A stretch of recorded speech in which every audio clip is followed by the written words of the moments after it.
नमस्कार, जय हिंद मेरे प्यारे मित्रों। आर के ऑनलाइन एकेडमी के यूट्यूब चैनल पर मैं राजकुमार यादव आप सभी लोगों का स्वागत करता हूं। मेरे प्रिय मित्रों, एसआई की वैकेंसी बिल्कुल लगी हुई है और इसी माह के अंत तक आपके लिए वैकेंसी का नोटिफिकेशन आपको सरकारी वेबसाइट पर उपलब्ध हो जाएगा।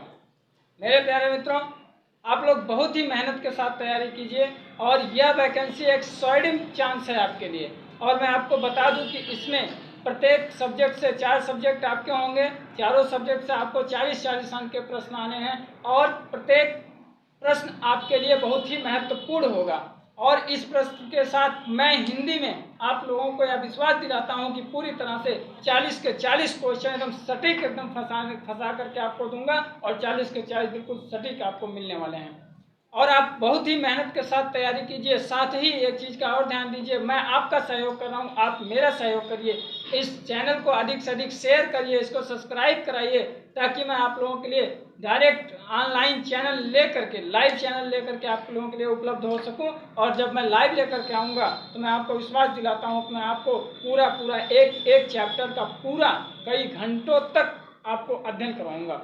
आइए आज हम शुरू करते हैं। आप कल्पना करिए कि मैं वीडियो में अगर इस प्रकार से आपको दे सकता हूं, तो जिस दिन लाइव आऊँगा उस दिन मैं आपको कितनी अच्छी चीज़ें दूंगा, आप कल्पना कीजिए।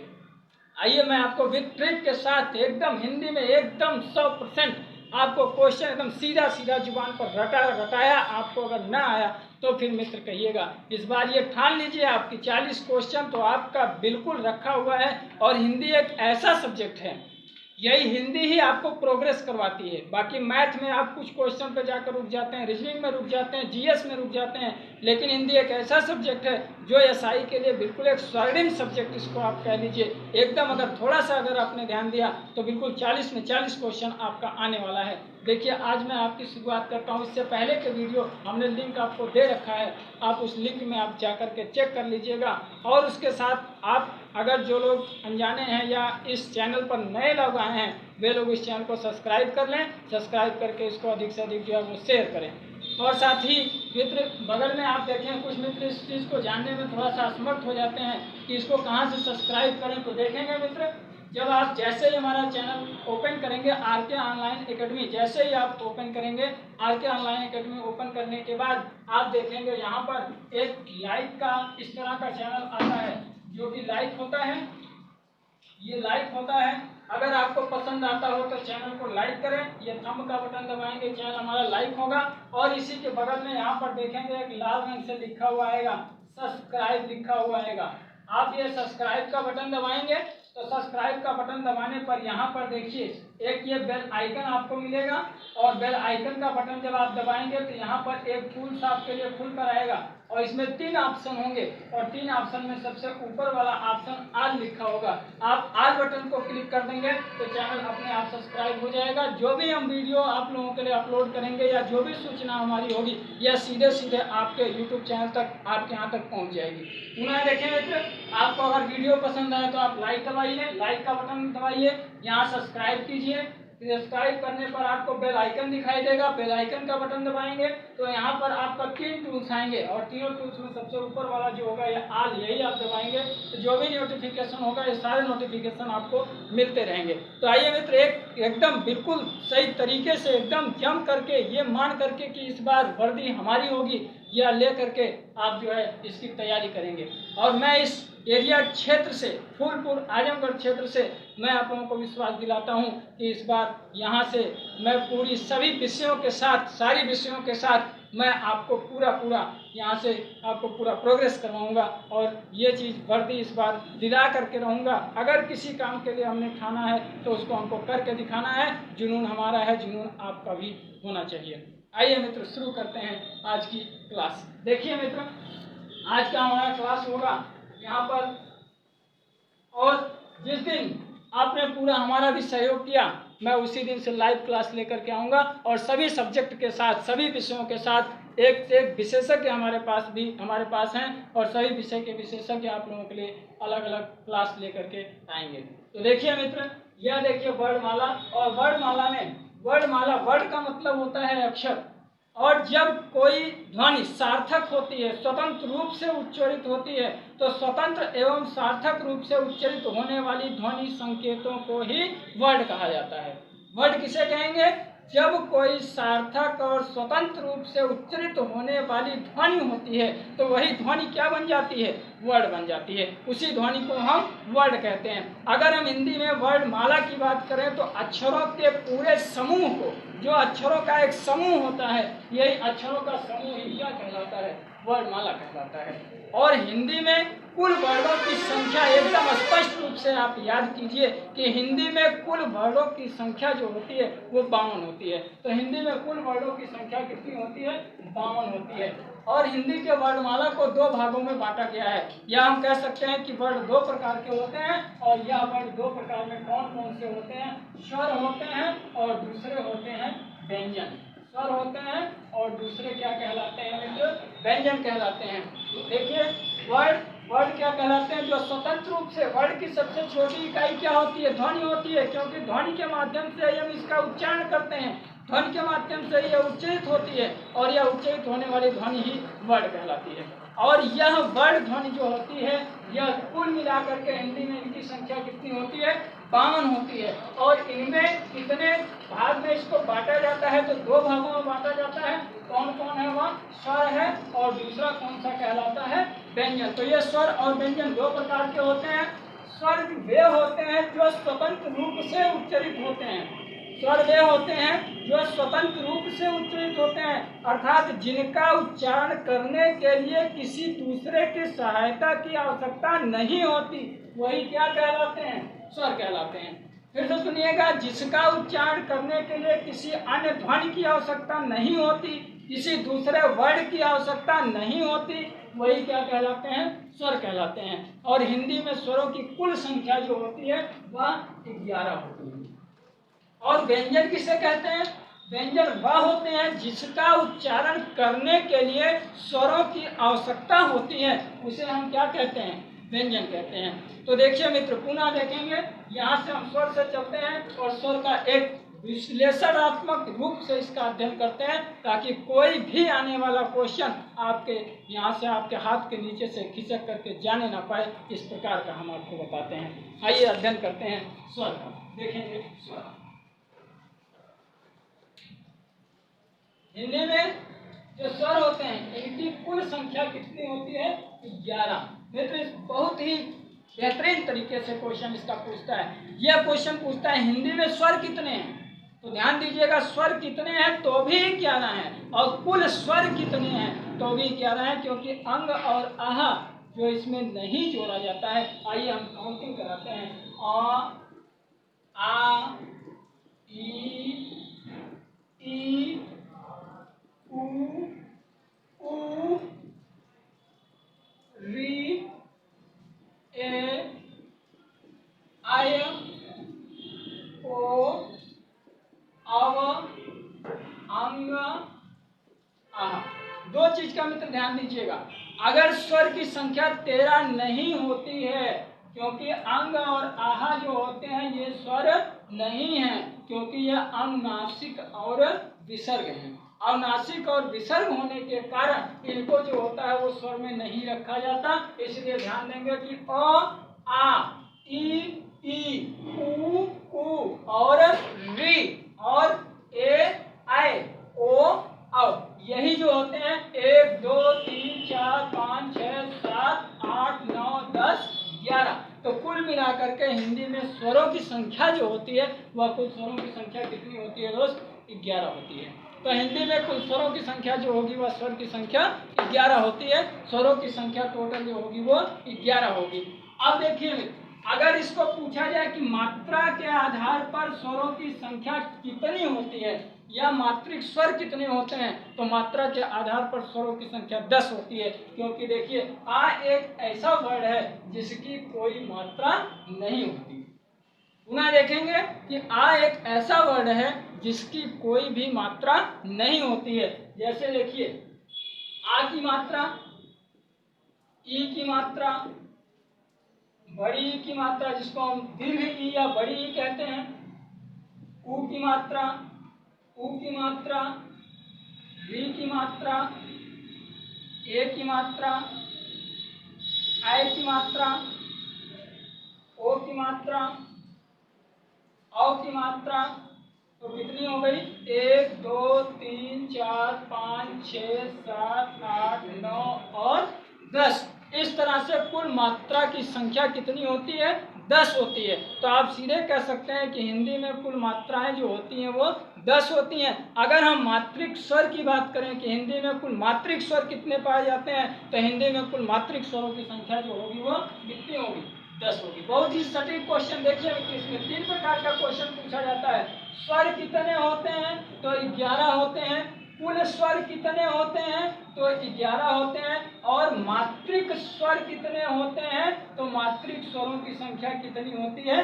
10। और कौन सा ऐसा स्वर है जिसकी कोई मात्रा नहीं होती, या किस स्वर की मात्रा का प्रयोग नहीं किया जाता? तो आ, ह्रस्व आ की कोई मात्रा नहीं होती और ह्रस्व आ की मात्रा का प्रयोग नहीं किया जाता। इसलिए ह्रस्व आ जो होगा अमात्रिक स्वर, या इसको हम सीधे कर सकते हैं कि इसमें कोई भी मात्रा का प्रयोग नहीं किया जाता है। तो इस तरह से देखिए मित्र, स्वर कितने हो गए? कुल 11। आइए हम चलते हैं, अब स्वर का वर्गीकरण लेते हैं। आवश्यकता अनुसार आप स्क्रीनशॉट लेते रहिएगा।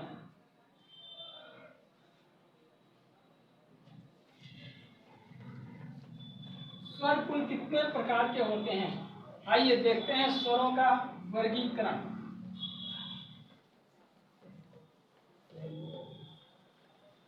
स्वरों का वर्गीकरण देखिए, स्वरों का वर्गीकरण। अगर हम उच्चारण के आधार पर देखें तो कुल स्वर को 5 भागों में बांटा गया है। स्वर पूरे जो है वो 5 भागों में बटे हुए हैं। कौन कौन से? पहला होता है आपका उत्पत्ति के आधार पर स्वरों का उच्चारण। उत्पत्ति के आधार पर स्वरों का उच्चारण के आधार पर स्वरों का उच्चारण पहला होता है उत्पत्ति के आधार पर। दूसरा होता है, या आप करिए स्वरों का वर्गीकरण कर लीजिए तो अच्छा होगा। स्वरों का वर्गीकरण। दूसरा होता है उच्चारण के आधार पर। उच्चारण के आधार पर। तीसरा होता है जीभ के आधार पर। जीभ के आधार पर स्वरों का उच्चारण। चौथा होता है मुख की आकृति के आधार पर। विपरीत और संपरीत आप पढ़ते हैं, अर्ध संपरीत, विपरीत और संपरीत, ये किसके आधार पर होता है? या मुख की आकृति के आधार पर। मुंह या मुख की आकृति के आधार पर। मित्र ध्यान दीजिएगा, किसी का मुंह टेढ़ा है तो ऐसा नहीं कि उसका टेढ़ा शब्द निकलेगा। बात यह होती है उसमें कि मुख जब हम जैसे आ ऊ बोलते हैं तो मुख की आकृति क्या हो जाती है? बदल जाती है हमारी। तो इसके आधार पर स्वरों का उच्चारण कितने भागों में किया गया है, ये आगे पढ़ते हैं। और पांचवा आपका है ओष्ठ के आधार पर। पांचवा आपका है ओष्ठ के आधार पर। इस प्रकार से पूरा इसको जो है स्वर को 5 भागों में बांटा गया है। पहला उत्पत्ति के आधार पर, दूसरा बांटा गया है उच्चारण के आधार पर, तीसरा इसको बांटा गया है जीभ के आधार पर, चौथा इसको बांटा गया है मुख या मुंह की आकृति के आधार पर, और पांचवा इसको बांटा गया है किसके आधार पर? ओष्ठ के आधार पर। इस तरह से 5 प्रकार से स्वरों का वर्गीकरण। कुल स्वरों का वर्गीकरण कितने प्रकार से किया गया है? तो कुल स्वरों का जो वर्गीकरण है वो कितने प्रकार से होता है? 5 प्रकार से होता है। पुनः देखेंगे कुल स्वरों का वर्गीकरण कितने प्रकार से होता है? 5 प्रकार से होता है। आइए अब एक एक करके हम इसको शुरू करते हैं। किस किस आधार पर? इसका स्क्रीनशॉट लीजिए, फिर देखते हैं इसको। बहुत ही रेडी।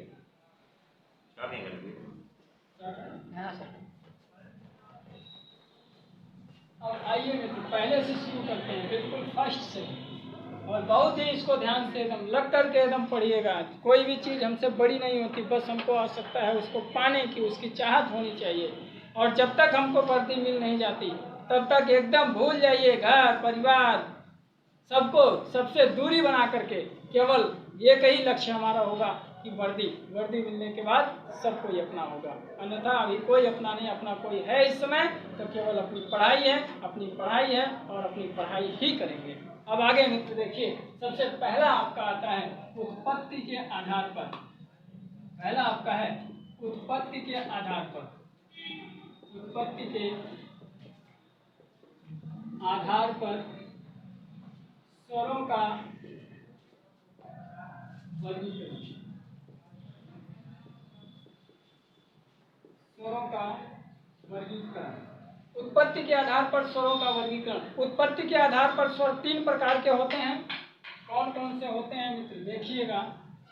ह्रस्व स्वर, दीर्घ स्वर, पहला होता है ह्रस्व स्वर, दूसरा होता है दीर्घ स्वर और तीसरा होता है संयुक्त स्वर।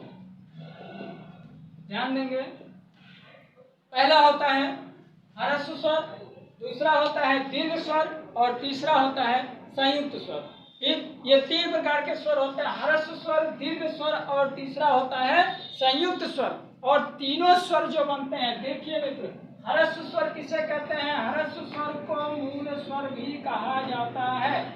ह्रस्व स्वर को मूल स्वर भी कहा जाता है, क्योंकि जिसकी उत्पत्ति का कुछ पता नहीं होता वही तो मूल होता है। जिसके जन्म स्थान का पता नहीं होता, कहाँ से उत्पन्न हुआ इसका कोई ज्ञान नहीं होता, वही जो होता है उसी को हम मूल कहते हैं। तो ये ह्रस्व स्वर जो मूल स्वर कहलाते हैं, ये जो होते हैं आ, ई, री, आ, ई, उ और री, ये 4 क्या कहलाते हैं? ह्रस्व स्वर। और मूल स्वर या ह्रस्व स्वर की संख्या कितनी होती है?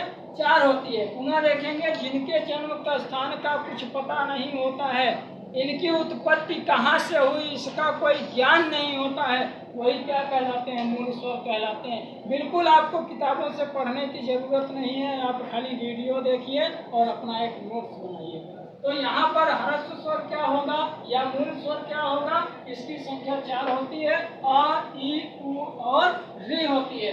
दूसरा देखिए दीर्घ स्वर। दीर्घ स्वर वे स्वर होते हैं जो अपने ही समान 2 स्वरों से मिल करके बनते हैं, उन्हीं को हम दीर्घ स्वर कहते हैं। इसमें एक हमारा कोड और ट्रिक याद रखिएगा, ये जब बनते हैं तो समान स्वर से मिल करके बनते हैं। समान स्वर धन समान स्वर बराबर होगा आपका दीर्घ स्वर। जब 2 समान स्वर एक साथ मिल करके किसी स्वर का निर्माण करते हैं तो वही स्वर कहलाता है दीर्घ स्वर। जैसे आ धन आ बराबर होगा आ, ई धन ई बराबर होगा ई, उ धन उ बराबर होगा उ। देखिए मित्र, समान स्वर जब उसी के समान दूसरा स्वर भी आए तो जो स्वर का निर्माण होगा वही स्वर क्या कहलाएगा? दीर्घ स्वर कहलाएगा। तो आ धन आ बराबर आ होगा, ई धन ई बराबर ई होगा, उ धन उ बराबर उ होगा।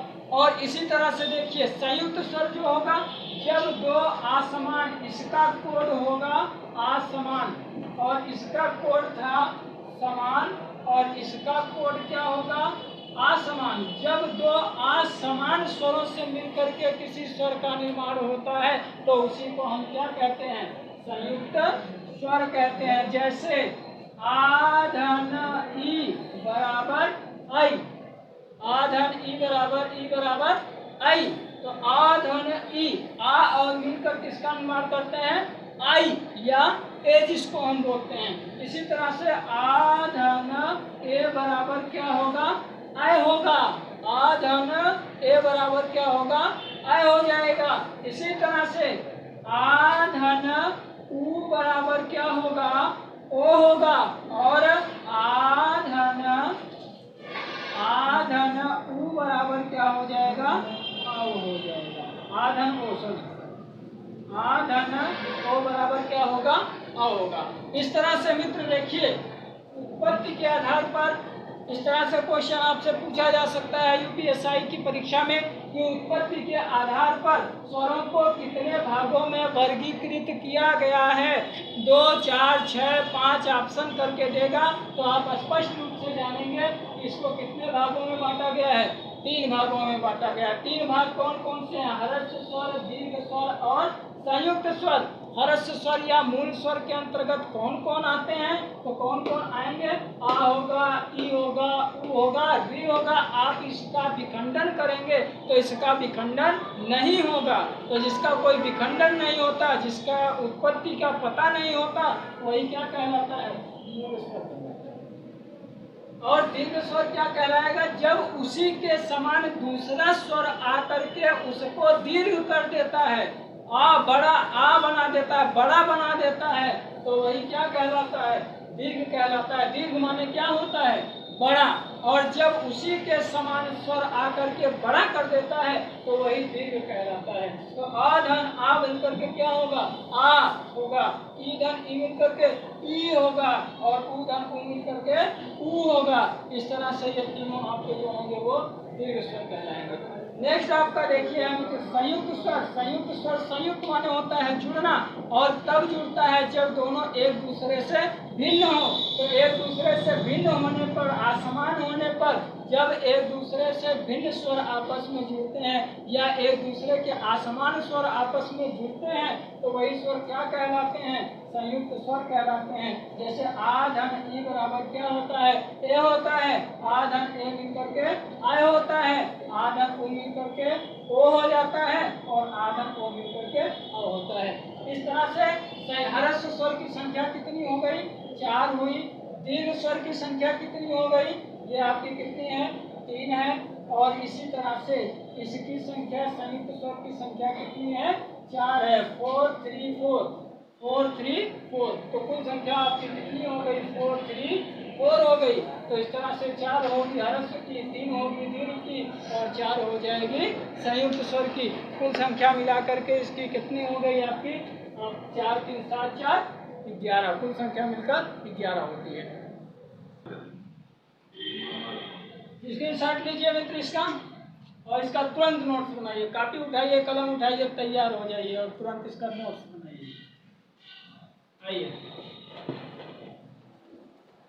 आइए, एकदम हिंदी में कहीं भी जाने की जरूरत आपको नहीं है। चैनल सब्सक्राइब करिए, लाइक करिए, शेयर करिए और सिर्फ हिंदी आप एकदम पूरा डट करके पढ़िए।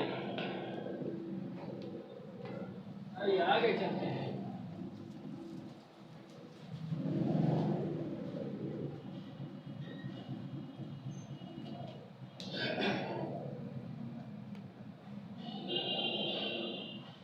ईसाई का नया बैच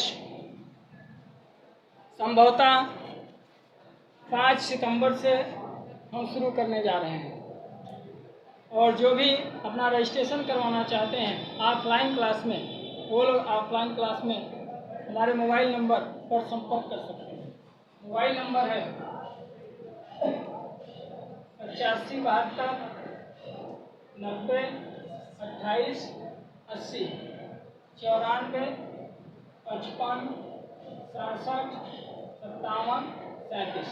आप इस नंबर पर संपर्क करें और संपर्क करके, ये हमारा व्हाट्सएप नंबर भी है, व्हाट्सएप नंबर और कॉलिंग नंबर भी। इस नंबर पर आप संपर्क करके अपना रजिस्ट्रेशन जल्दी से जल्दी करवा लें। आइए आगे देखते। और ऑनलाइन वीडियो आपको हम लगातार देते रहेंगे, बस आप हमारा सहयोग करें, हम आपके साथ। नेक्स्ट देखेंगे दूसरा देखेंगे मित्र। पहला तो था उत्पत्ति के आधार पर, दूसरा आपका जो होगा वो उच्चारण के समय के आधार पर। दूसरा है उच्चारण के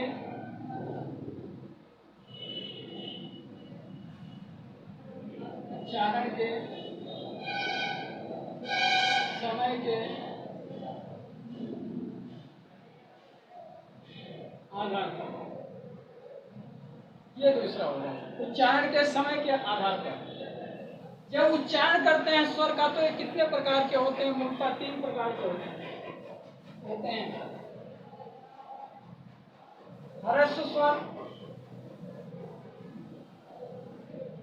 दीर्घ स्वर और पुरुष स्वर। ह्रस्व स्वर, दीर्घ स्वर और पुरुष स्वर। मित्र, एक प्रश्न आपके मन में चल रहा होगा, अगर उत्पत्ति के आधार पर हम देखते हैं तो उसमें भी ह्रस्व और दीर्घ मिलता है, उच्चारण के समय के आधार पर भी, लेकिन इनकी संख्या में अंतर होता है। देखिए अंतर क्या होता है, ह्रस्व स्वर वही होते हैं जो मूल स्वर कहलाते हैं, वही ह्रस्व स्वर होते हैं। प्रश्न इसमें इस प्रकार से पूछा जाता है कि उच्चारण के समय के आधार पर, उच्चारण के आधार पर दीर्घ स्वर की संख्या होती है, तब यहाँ आपकी संख्या बदल जाएगी। उत्पत्ति के आधार पर इनकी दीर्घ स्वरों की संख्या होती है, तब यहाँ पर आपकी संख्या जो होगी वो बदल जाएगी। देखिए कैसे बदलती है। सबसे पहले इसको समझने का प्रयास करें, इसको जानने का प्रयास करें कि ये क्या होता है। ह्रस्व स्वर उच्चारण के समय के आधार पर जब हम इसका उच्चारण करते हैं तो उच्चारण करते समय इसमें कितना समय लगता है, इसके आधार पर ये कितने प्रकार के होते हैं। तो देखेंगे ह्रस्व स्वर जो होते हैं जिसका उच्चारण करने में जितना कम समय लगे या कम से कम समय लगता हो वह क्या कहलाता है, ह्रस्व स्वर कहलाता है। जिसका उच्चारण करने में कम से कम समय लगता है वह क्या कहलाता है मित्र, ह्रस्व स्वर कहलाता है। और ह्रस्व स्वर जो होते हैं मूलतः 4 प्रकार के होते हैं, आ, ई, उ और चौथा होता है री। तो ये 4 प्रकार के होते हैं ह्रस्व स्वर, आ, ई, उ और री। ये 4 प्रकार के होते हैं, इनको हम ह्रस्व स्वर कहते हैं। और इसको एक मात्रिक स्वर के नाम से भी जाना जाता है, क्योंकि इसका उच्चारण करने में केवल एक मात्रा का समय लगता है। और दीर्घ स्वर जो होते हैं जिसका उच्चारण करने में ह्रस्व स्वर का दोगुना समय लगता हो, पुनः सुनेंगे, जिसका उच्चारण करने में ह्रस्व स्वर का दोगुना समय लगता हो वे क्या कहलाते हैं, दीर्घ स्वर कहलाते हैं उच्चारण के आधार पर। अर्थात आ, ई, उ, ए, आय, ओ,